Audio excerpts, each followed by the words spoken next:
श्री सिकंदर तालुका मोहोळ जिल्हा सोलापूर येथे भव्य आणि दिव्य अशी बौद्ध धम्म परिषद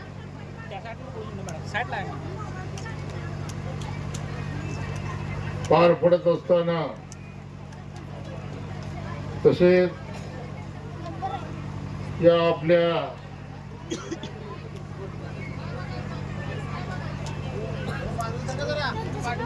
बुद्ध विहाराच्या आवारामध्ये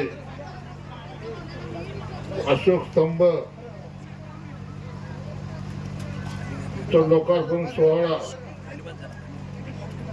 आज नुकताच आपल्या सर्व बांधवांच्या उपस्थितीत सर्व भक्तगणांच्या उपस्थितीत माझे सर्व सहकारी मित्र दीपकजी गायकवाड, चरणराजजी चौरे, रमेशजी बारसकर, आमचे उपसभापती बाळासाहेब गायकवाड, तालुका प्रमुख अशोक भोसले, उपस्थित माझे सर्व सहकारी मित्र आणि इथे जमलेल्या माझ्या बंधू आणि भगिनींनो, बाबासाहेबांनी आपल्याला जाता जाता नागपूरच्या नागभूमीवरती जगाला शांतीचा संदेश देणारा धम्म आपल्या हातामध्ये ठेवून त्याच वर्षी बाबासाहेबांचं महानिर्वाण दिन झालं. त्यानंतर त्या येणाऱ्या कालखंडामध्ये ज्याला बुद्ध धर्म समजला तो आपल्या धर्मासाठी कोणताही त्याग करायला तयार होतो. आज बाबासाहेबांनी 1000 वेळेला विचार केला. आज 1000 वर्षापासून खितपत पडलेल्या माझ्या समाजाला याच्या पुढील काळात एक दिशा मिळावी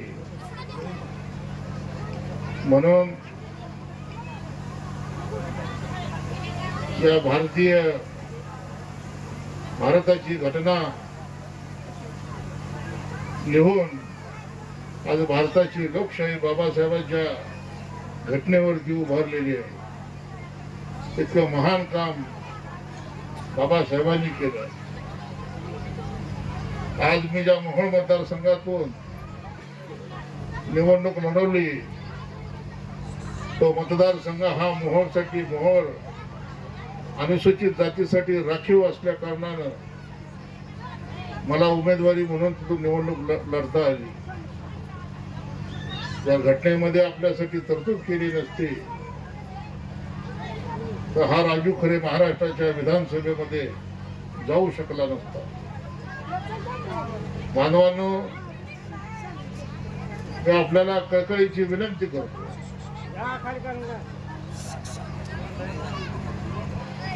14 जानेवारी 14 एप्रिल आणि 6 डिसेंबर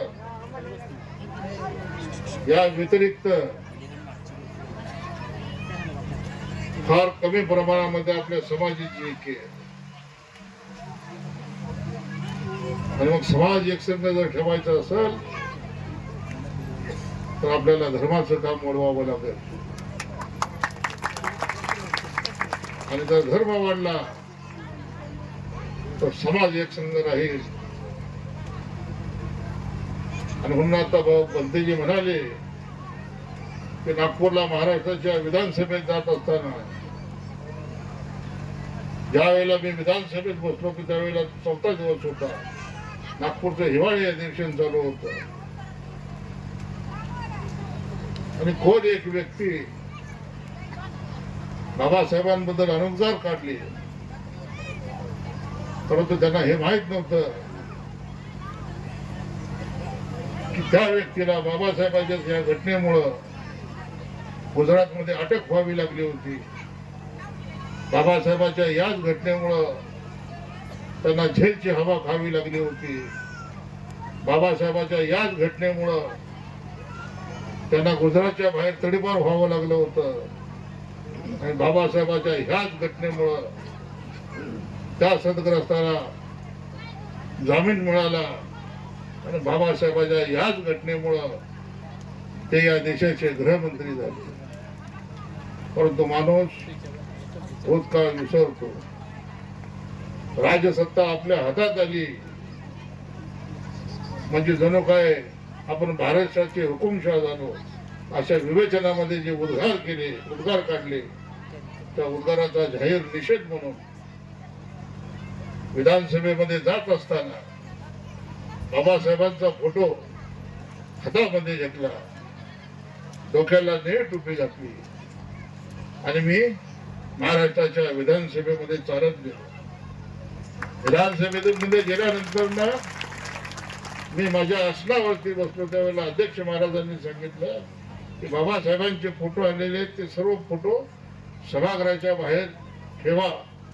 आपण सभागृहाचं पावित्र्य सांभाळलं पाहिजे. अरे या देशाच्या गृहमंत्र्याला पावित्र्य सांभाळता येत नाही, तुम्ही आम्हाला काय सांगता पावित्र्य सांभाळायचं.